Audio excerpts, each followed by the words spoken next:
नमस्कार दोस्तों, स्वागत है आपका हमारे YouTube चैनल पे। अगर आप भी आरआरबी एनटीपीसी की तैयारी कर रहे हैं या करने के बारे में सोच रहे हैं और आपके मन में ये सवाल है कि कम समय में ज़्यादा स्कोर कैसे करें, तो आज की ये वीडियो आपके लिए बहुत ज़्यादा इम्पोर्टेंट होने वाली है। क्योंकि आज मैं आपके सामने अपनी स्टडी स्ट्रेटजी की बताने वाला हूँ, जो मेरी रियल और प्रैक्टिकल स्टडी स्ट्रेटजी है, जिसकी मदद से मैंने आरआरबी एनटीपीसी यूजी में 89 मार्क्स स्कोर किए हैं। इस वीडियो में आपको बताऊंगा कि मैंने पढ़ाई कैसे शुरू की, रोज़ कितने घंटे पढ़ा, सब्जेक्ट वाइज मेरी स्ट्रेटजी क्या थी, कौन सी किताबें और रिसोर्स मैंने इस्तेमाल किए, टाइम मैनेजमेंट कैसे किया, कौन सी गलतियां मैंने अवॉइड की, और सबसे इम्पोर्टेंट CBT 2 के लिए अब आपको क्या करना चाहिए। तो वीडियो को अंत तक ज़रूर देखिएगा, क्योंकि हो सकता है मेरी स्ट्रेटजी में से कोई एक चीज़ आपकी प्रिपरेशन को पूरी तरह बदल दे। तो ठीक है दोस्तों, चलते हैं सीधे अपने स्ट्रेटजी पर। सबसे पहले बात यह है कि स्ट्रेटजी क्यों ज़रूरी है। तो दोस्तों, सबसे पहले आप एक बात समझ लीजिए कि आरआरबी एनटीपीसी जैसे एग्ज़ाम में सिर्फ मेहनत करना काफ़ी नहीं है। आपको सही डायरेक्शन में मेहनत करनी है। बहुत सारे स्टूडेंट 8-10 घंटे पढ़ते हैं लेकिन उनका स्कोर नहीं बढ़ता। वहीं कुछ स्टूडेंट 4-5 घंटे पढ़कर भी अच्छा स्कोर कर देते हैं। डिफरेंस सिर्फ इतना है, एक स्टूडेंट पढ़ रहा है और दूसरा स्टूडेंट पढ़ने के साथ साथ अपनी प्रिपरेशन का एनालाइज भी कर रहा है। मेरी स्ट्रेटजी में भी कुछ ऐसी ही थी मेरी स्ट्रेटजी भी कुछ ऐसी ही थी। मैंने शुरुआत में डिसाइड किया कि मुझे हर चीज़ नहीं पढ़नी, मुझे वही पढ़ना है जो एग्ज़ाम में आने की संभावना ज़्यादा है और जिसे कम समय में अच्छे से प्रिपेयर किया जा सकता है। तो मेरे डेली स्टडी पैटर्न क्या था।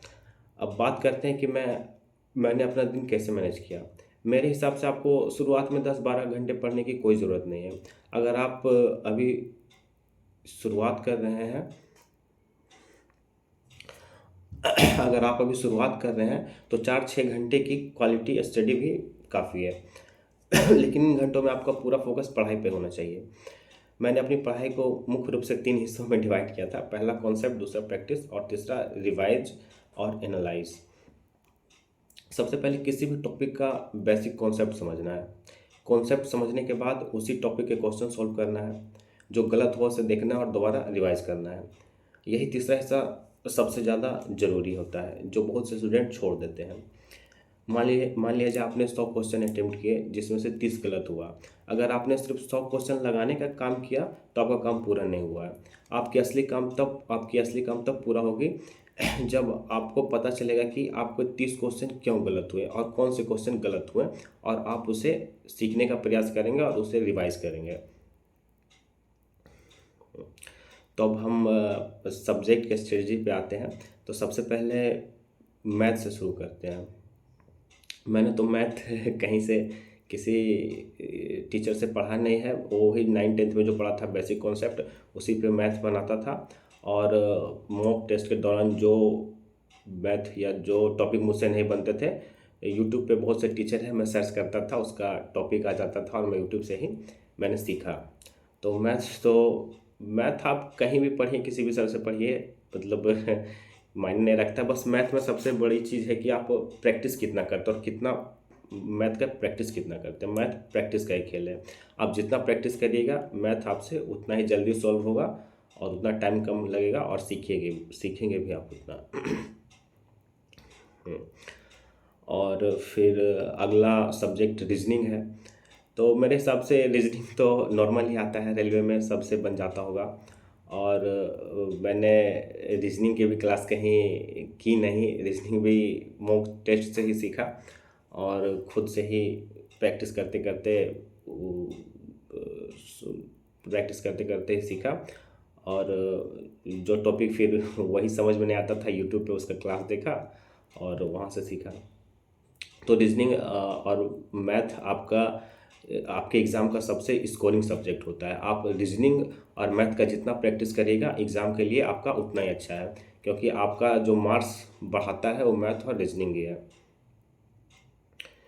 रीजनिंग को सिर्फ पढ़ना नहीं है, सॉल्व करना है। आप जितने ज़्यादा क्वेश्चन सॉल्व करेंगे उतने आपका पैटर्न मतलब अच्छा होगा, आप ज़्यादा कर पाएंगे, कम समय में कर पाएंगे। अब आता है रेलवे के एग्ज़ाम का सबसे गेम चेंजर या फिर सबसे बड़ा सब्जेक्ट जिसको बोल सकते हैं जनरल अवेयरनेस का, जीए का। तो अब मेरे हिसाब से तो मैंने ज़्यादा जीके जीएस का सिलेबस को फैलाने का कोशिश नहीं किया था, क्योंकि जीके का सिलेबस बहुत बड़ा होता है। अगर आप हर चीज़ पढ़ने बैठ जाएंगे तो आपका बाकी सब्जेक्ट का प्रिपरेशन ख़राब हो सकता है। इसलिए आपको अपने पहले एग्ज़ाम के हिसाब से इम्पोर्टेंट एरियाज़ आइडेंटिफाई करने चाहिए। करंट अफेयर्स के लिए नियमित रिवीजन बहुत ज़रूरी है। यहाँ पर मैं आपको एक सलाह देना चाहूँगा कि जैसे मैंने जीके जीएस और करंट अफेयर्स के लिए तो मैंने कुमार गौरव सर का क्लास देखा था, डेली 1 घंटा देखता था। उसमें क्या है कि कुमार गौरव सर की एक चीज़ बहुत अच्छी है कि वो क्लास में ही इतना रिवाइज करवा देते हैं कि दोबारा हमें पढ़ने की ज़रूरत नहीं होती है। तो फिर हमारा जो करंट अफेयर्स के रिवीजन का टाइम है वो बच जाता है और उसको हम दूसरे सब्जेक्ट में लगाते हैं। और कुमार गौरव सर का यूट्यूब पे ही बहुत सा सीरीज आता है जीके जीएस के लिए, जैसे ब्रह्मास्त्र सीरीज, 7 फेरों वाले सीरीज। तो ये सब भी देख के मेरा जीके जीएस काफ़ी स्ट्रांग हुआ था, और मतलब रिवीजन करने करने का भी ज़रूरत नहीं पड़ता था, क्योंकि जीके जीएस के बहुत से इंपॉर्टेंट टॉपिक था जो उनके सुबह वाली करंट अफेयर्स वाली क्लास में ही रिवाइज करवा देते थे। और कुछ जीके जीएस उनके जो एक्स्ट्रा क्लासेस चलते थे, चाहे वो 7 फेरों वाली सीरीज हो या फिर ब्रह्मास्त्र सीरीज हो, तो उसमें भी काफ़ी हेल्प मिला मुझे। और मैं आपको सलाह देना चाहूँगा कि अगर आप किसी बुक से जीके जीएस करना चाहते हैं तो साइंस के लिए मेरे हिसाब से रेलवे के किसी भी एग्ज़ाम में 9 और 10th का एनसीईआरटी साइंस ज़रूर पढ़ें, क्योंकि वहाँ से सारे क्वेश्चन एज इट इज़ आपको एग्ज़ाम में देखने को मिलते हैं। और एक गाइड बुक आप हमेशा अपने पास रखें, चाहे कोई गाइड बुक हो मार्केट में, चाहे लुसेंट हो, क्राउन हो, घटना चक्र हो, किसी को भी हो। 5-10 किताब पढ़ने से बढ़िया है आप एक किताब को ही 10 बार पढ़िए, रिवाइज करिए। सारे क्वेश्चन में सेम कंटेंट होते हैं, कुछ 19-20 का फ़र्क होता है, बाकी सारे कंटेंट सेम होते हैं। इसलिए मैं आपको सलाह दूंगा कि कोई भी एक गाइड बुक रखें और एक एनसीईआरटी की बुक 9-10th की ज़रूर पढ़ें आप, उससे काफ़ी हेल्प मिलेगी। और मॉक प्रैक्टिस करिए,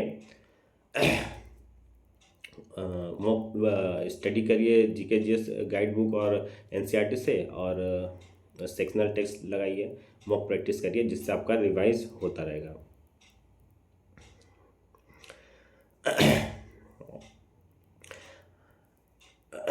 जीके पढ़ने से ज़्यादा इम्पोर्टेंट है जीके को बार बार रिवाइज करना। आज पढ़ा हुआ अगर आपको 10-15 दिन बाद याद नहीं है तो उसका कोई फ़ायदा नहीं है। इसलिए छोटे छोटे रिवीजन साइकिल बनाइए, जितना आप पढ़ते हैं उसको रिवाइज करिए। अब बात करते हैं मॉक टेस्ट की। बहुत सारे स्टूडेंट मॉक देते हैं और सिर्फ स्कोर देखते हैं। मान लीजिए आपके 70 मार्क्स आए, आपने देखा 70 आए, कल 75 आए, यह सही तरीका नहीं है।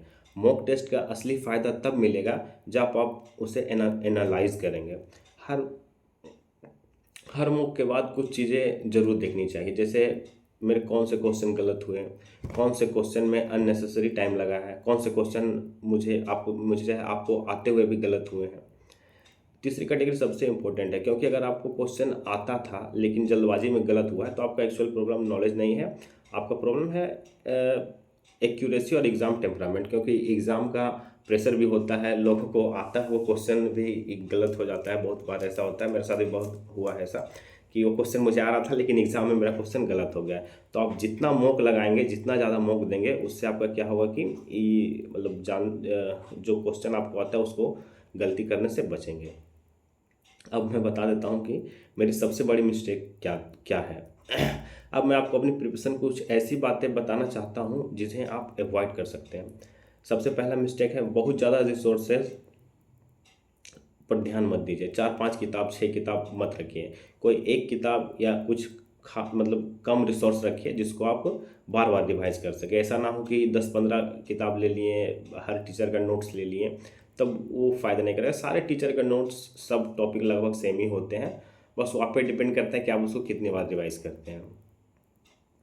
दूसरी बात है, सिर्फ थ्योरी पढ़ते रहने से एग्ज़ाम क्लियर नहीं होता है। क्वेश्चन सॉल्व करना ज़रूरी है। रिवीजन को इग्नोर करना, मतलब रिवीजन को इग्नोर कभी मत करिए। आप जितना ज़्यादा रिवाइज करेंगे, चीज़ों को पढ़ेंगे बार बार, उतना ही ज़्यादा आपको फ़ायदा मिलेगा। आपको कितना पढ़ना है उससे ज़्यादा इम्पोर्टेंट है कि एग्ज़ाम देने के दिन आपको कितना याद रहता है। जैसे मान लीजिए आज आप खूब 10-12-15 घंटा पढ़ लिए लेकिन एग्ज़ाम के दिन आपको याद ही नहीं रहा, तो ऐसे पढ़ाई का कोई फ़ायदा नहीं है। इसलिए आप जितना ज़्यादा रिवाइज़ करेंगे उतना ज़्यादा आपको फ़ायदा मिलेगा। और रही बात दूसरों से कंपैरिजन, किसी दूसरे स्टूडेंट के से कभी खुद का कंपैरिजन नहीं करना चाहिए। चाहे किसी दूसरे स्टूडेंट के 95 मार्क्स को देखकर अपना कॉन्फिडेंस, मतलब 90 प्लस मार्क्स आ रहे हैं, किसी के 80 मार्क्स आ रहे हैं, तो किसी दूसरे के मार्क्स को देखकर अपना कॉन्फिडेंस मत गिराइए। आपको अपनी प्रिपरेशन देखनी है। अपना कंपटीशन सबसे पहले आपके अपने पिछले परफॉर्मेंस से होना चाहिए कि पिछले परफॉर्मेंस से मेरे कितने मार्क्स आ रहे थे, फिर अगली बार मेरे कितने मार्क्स आए, तो ये होना चाहिए। अब यहाँ तक तो हो गया। अब आते हैं कि जो हमारे वीडियो का मेन मुद्दा है कि अब CBT 2 का तैयारी कैसे करें। तो अगर आपका CBT 1 क्लियर हो चुका है, आप लोग CBT 2 के लिए क्वालिफाई हुए हैं, तो आपका तो मतलब तैयारी अच्छा होगा, तभी आप CBT 2 में के लिए क्वालिफाई किए हैं। और CBT 2 के तैयारी के लिए आप जीरो से शुरू मत करिए। CBT 1 में आपने जितना पढ़ा उसी को रिवाइज करिए और ज़्यादा दिमाग मत लगाइए, क्योंकि CBT 1 और CBT 2 का सिलेबस बिल्कुल लगभग सेम ही रहता है, वहाँ कुछ खास अंतर नहीं रहता है। आपने से CBT 1 में जितना पढ़ा उसको रिवाइज करिए, कुछ नया पढ़ने की ज़रूरत नहीं है, क्योंकि अभी टाइम बहुत कम बचा है हम लोगों के पास। आपका फोकस होना चाहिए CBT 2 के लिए, आपका फोकस होना चाहिए कॉन्सेप्ट प्रैक्टिस और मॉक एनालिसिस। लेकिन सिर्फ मॉक एनालिसिस, तो CBT 2 के पर अब हम बात करते हैं कि CBT 2 के लिए अब ज़रूरी है आपका सबसे पहले कि जो कॉन्सेप्ट आपने पढ़ा है उसको फिर से रिवाइज एक बार करिए और जितना हो सके मॉक ले। जैसे मैं डेली एक दिन में कम से कम 2 मॉक देता ही था, और उस मॉक को बढ़िया से एनालाइज करिए और देखिए कि आपने कहाँ गलती की है। बहुत से लोग ऐसे होते हैं जिनको पता नहीं होता है कि हम क्या रिवीजन करें आखिरी टाइम में, 20 दिन टाइम है या 10 दिन टाइम है, तो उसमें हम क्या पढ़ें।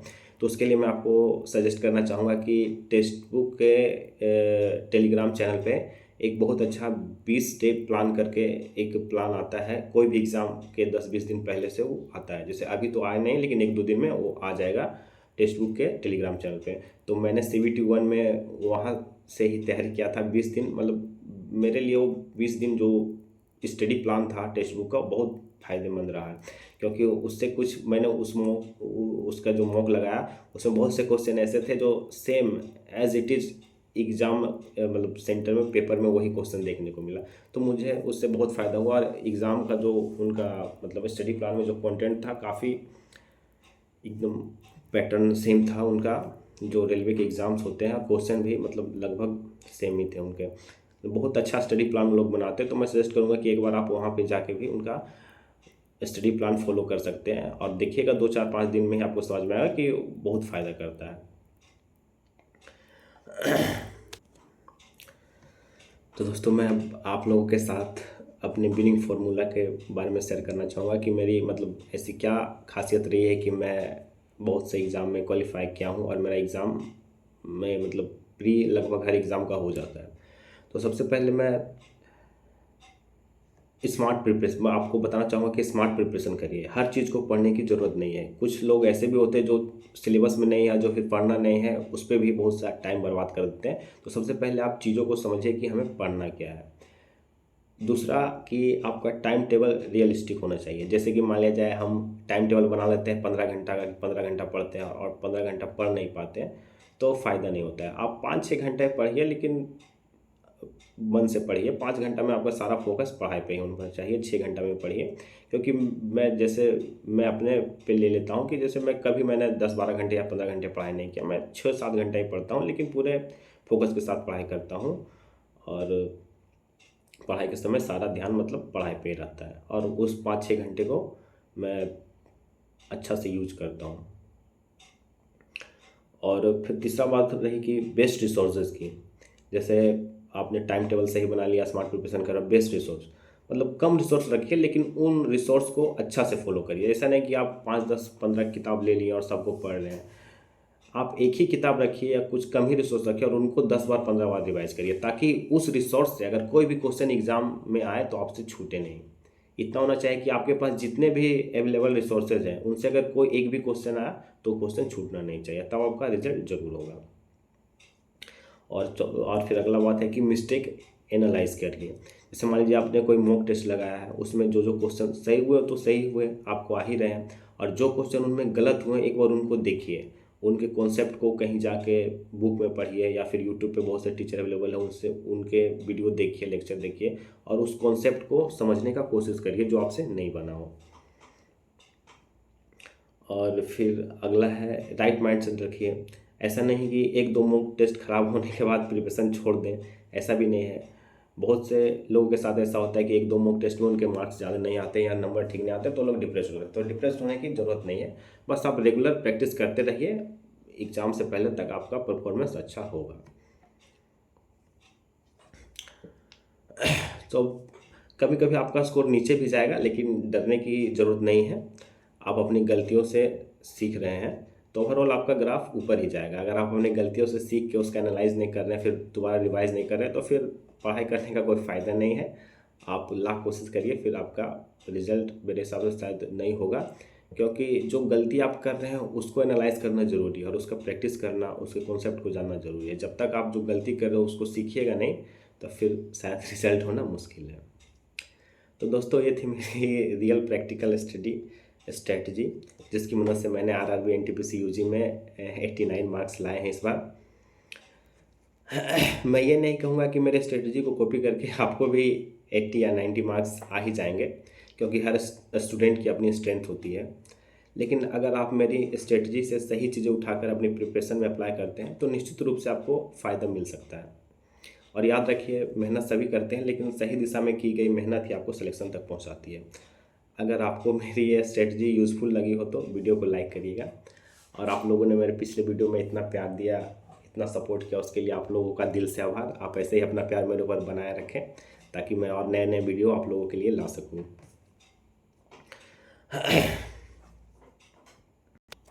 और अगर आप और ऐसे इन्फॉर्मेटिव वीडियो चाहते हैं और भी एग्ज़ाम के बारे में स्ट्रेटजी वीडियो या फिर ऐसे इन्फॉर्मेटिव वीडियो आपको पसंद है तो हमारे चैनल को सब्सक्राइब ज़रूर करिए। और आपको अगर ये वीडियो अच्छी लगी हो तो लाइक करिए, शेयर करिए। ठीक है दोस्तों, मिलते हैं अगली वीडियो में। तब तक मेहनत करते रहिए, पढ़ते रहिए और ख़ुद पर विश्वास रखिए, आपका सिलेक्शन ज़रूर होगा। जय हिंद।